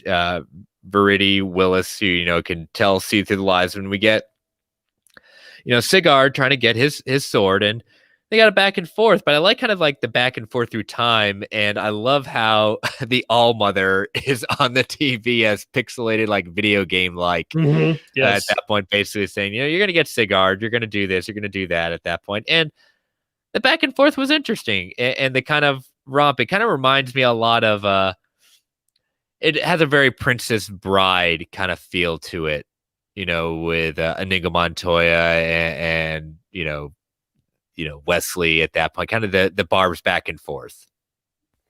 Yeah, I actually think, like, looking back at the issue, I think my favorite panel is actually the final one, because you've got Verity and Lorelei sitting next to each other, and it's like underneath one, human lie detector, underneath the other, liar. Liar. I'm like, oh, that's great. Trickster, liar, thief. He talks about, he's like, it's not really a heist, it's more caper. It's like we're doing something. And he seems, taken at face value, it's like Loki seems almost pure, It's like good, well-intentions. He wants to get Sigurd back out of Asgard because he feels like his only crime was wanting to be on Earth. And well, that's going to happen to these other Asgardians too. So we need to put a stop to this. Of course, we'll find out it's, he had ulterior motives, being who he is. Figured out a way to lie to the lie detector, but still. He also tricked the devil in Mephisto at that point to get what he wanted out of this, so that he could absolutely get Sigurd. Mephisto deserved it. Mephisto deserved it. Always deserves it. Always. So yeah, so then we head into number 5. We continue on in this journey, and they're on this heist, not a heist, a caper, an adventure, as you will, to invade Asgard. And then, of course, mission accomplished. Like, they figured out. I love the way they do it. Like, awesome part of this is like they're breaking into Asgard. They're doing getting past all this like magical traps and stuff. And he's like, and now I've got this one excellent invention, the telephone. And they basically FaceTime so she could see what was real and what wasn't. I think it's clever. I mean, good on Loki for coming up with that idea. Yeah, it is true. And I like how the distraction is Thor busting up a satellite at that point, and Heimdall goes, "Oh yes, that definitely is the son of Odin." Mm-hmm. But yeah, and they using we see exactly that they weren't fighting. Sigurd and Loki were not fighting in the trash can. That they were coming up with a plan to have this happen, and breaking out Sigurd for Lorelei, and quite interesting. Yeah. Also, Loki could get to this other cell and find out what this other thing is. Yeah. What is he trying to search for? I mean, I'm actually not sure. Like, he fully knows what. Like, I don't think he was expecting old Loki in there. It's more just something's going on, something's wrong, and he wants to know what is in there. Yeah, and what an interesting thing, based on what we saw with episode 2 this week, Loki basically saying like, oh no, you're not going to, your deal with the All Mother of like wiping out your record and becoming a a trickster but not a villain, yeah, that's not happening. I'm your future. you can't, and All Mother basically confirms it. It's like, yeah, you're not gonna do this. We were just kind of biding our time, and it kind of goes back to Mobius. It'll continue, what'll be, what it is, what it always will be. It's just kind of thinking back and rereading this afternoon. Just like, man, we're reading this issue kind of at the right time. There's this moment when young Loki sees old Loki, and he looks like that. Like, I love the art in these two panels because he is visibly shocked, just taken aback completely. And then he recomposes himself. I had my suspicions. And he's just like, no, you didn't. The old Loki's like, you can't lie to the liar. Can't out God of mischief him.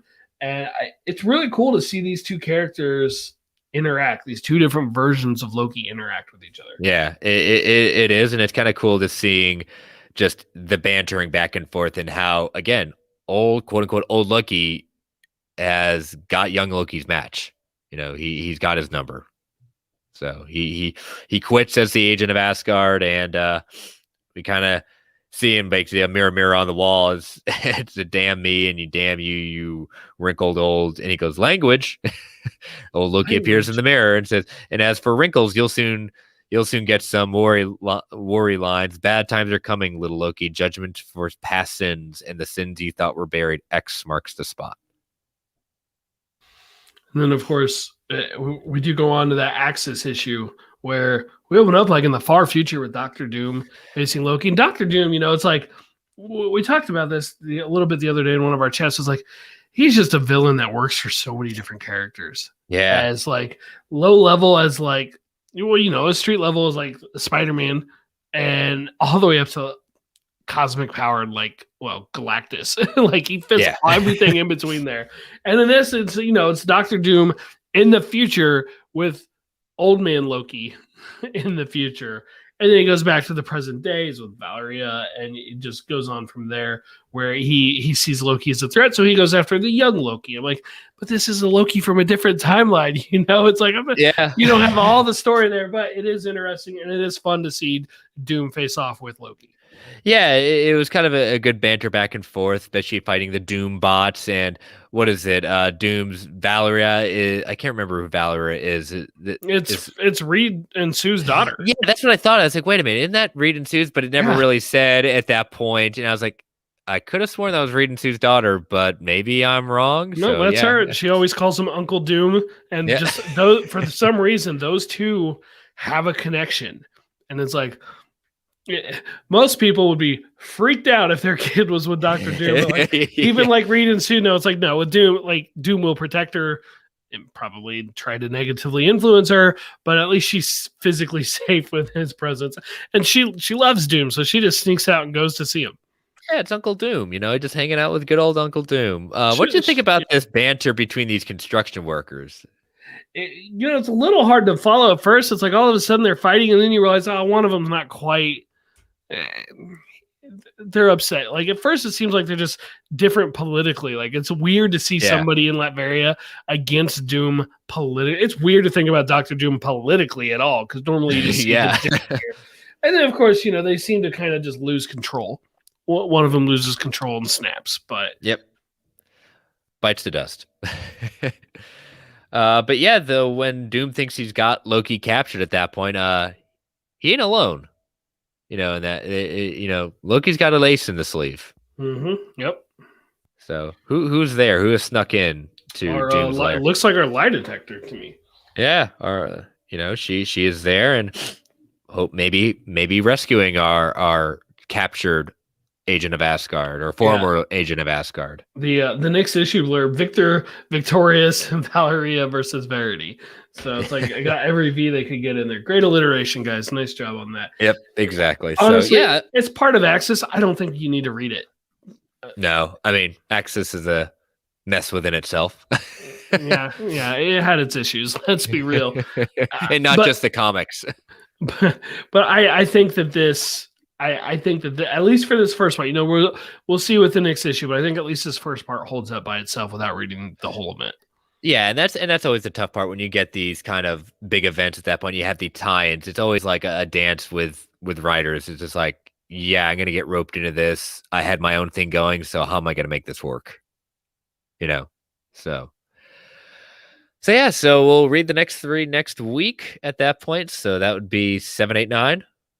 Mm-hmm. All right. So all right, volume 53 in the books. We had some great Loki discussion. It was great having Brock. That was a last minute kind of addition at that point. I was glad he was able to join us for the full episode. So yes. we Thank you to Brock for that. We will see what transpires this week with Loki and Marvel news. I don't know. We're hearing from Daniel RPK, lots of trailers are dropping next week. However, no Spider-Man. He has called out no Spider-Man, so we will see what trailers drop. I don't know what other Marvel stuff. Maybe we get a new What If trailer. Yeah, there's What If would be possible. I was trying to think of that, like what other movies.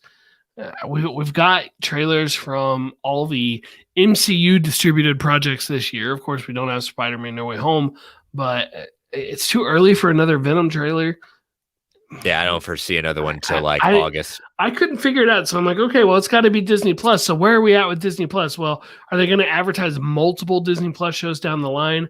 What If, I think, would be a lot of fun to have in there, or Hawkeye or Miss Marvel. Yeah, Hawkeye and Miss Marvel. But again, I just don't see you advertise.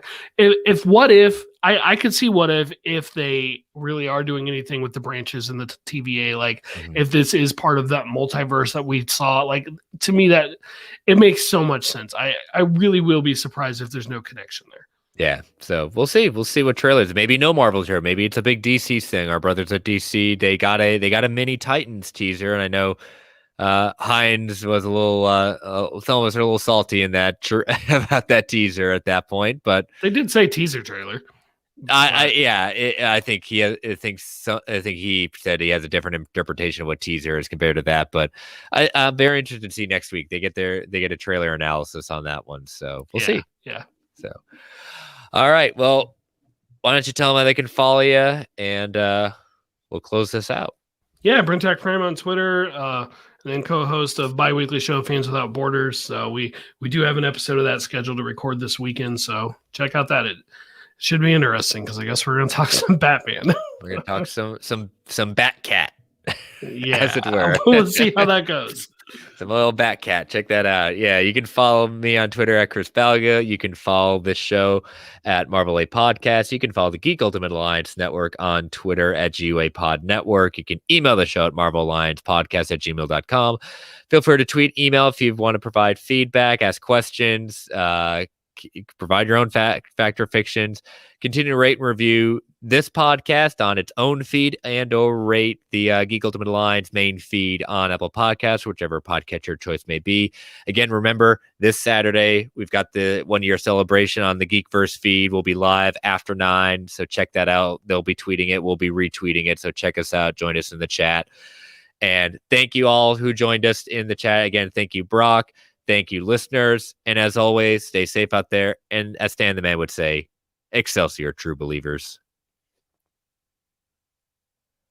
Well, what are we going to talk about? We went back and forth, and you came up with a lovely, lovely idea to talk about for our post-credits today. I mean, it's not Marvel. Shh, it's okay. Neither was Invincible, but we still did that. But we found a way to set it in. At least Invincible had the Marvel team-up issue. I got nothing on this other than I love the show, and I'm so excited for it. July 23rd, the release date, just a couple days after my wife's birthday and before mine. Ted Lasso Season 2 coming to Apple TV+. Season 2. And how this kind of came about is I found a tweet from a reviewer that looks like he's gotten a look at the whole next season at that point and says, it's outstanding again. He says it continues what you like about Ted Lasso, continues on and moves on. They have been a trailer for it. Aaron and I watched it. We didn't see it first run. We finally watched it a couple of months ago, and it's just delightful. I don't know. I wish I could say I love. It was just a good-natured show. Delightful is the perfect word to describe it. And I say that because it is the word I used to describe it today, talking with a coworker who is now watching it for his 5th time because he loves it. My great shame, I've only seen it once, but Yeah, we same will here. be rewatching season 1 before season 2 comes out. And I've got our Marvel connection for us. Brock actually sent me the Variety Actors on Actors. I haven't listened to it yet. I just watched it. Jason Sudeikis and Catherine Hahn. It was Agatha all along. That's our in. I've got the audio in my podcast app, and Yep. I'm behind on podcast. You know, there was a big Apple event. There's Loki out, and I was out of town for 5 days. I'm behind on podcast listening, but I will get there. I have it, and Ted Lasso. At some point we have to talk about it again when the show's actually out. I think so. This gotta will give it a let little me. bit. This will probably at least keep my Apple Plus subscription going for at least a couple months, since my free run is ending in July, Soon, but it's yep. it's definitely ending in the middle of July. So before Ted Lasso, I'll keep it around. I don't know what they're officially charging. What are they officially charging now? It's $5 a month. I can swing that for a couple of months at that point. Well, So- you know, there's Ted Lasso. There's the 2nd season of the morning shows coming in September. Oh, that's finally dated. It September. is. I couldn't It's find the date. September. I don't remember the exact date, but it is September. And then Yeah, that trailer was that show really surprised me, because that was definitely not what I was expecting it to be. I did not watch the trailer for that season. I don't even know if it's out, but I know it's dated. It is. And then C, the Jason Momoa star in C season 2 is also coming later this year. I enjoyed season 1. It's different. It's kind of a weird show, but I thought it was clever. I enjoyed it, so I will definitely be checking out that as well. But it all pales in comparison to Ted Lasso. Yeah, our Apple Plus journey has been, no, not on my list. For All Mankind, that is my jam. Loved it. First 2 seasons, outstanding. And I just love counter history like this. It is so much fun. Have you seen For All I Mankind? haven't, but I need to hear it. Like the Apple podcasts that I follow have all talked about it a little bit, and I haven't really heard anything I would call spoilers, but they all just praise it universally. And Yes, I need to check it out. If you like the idea of a what if kind of timeline messing up this stuff, Brent, this is historical fiction at its finest.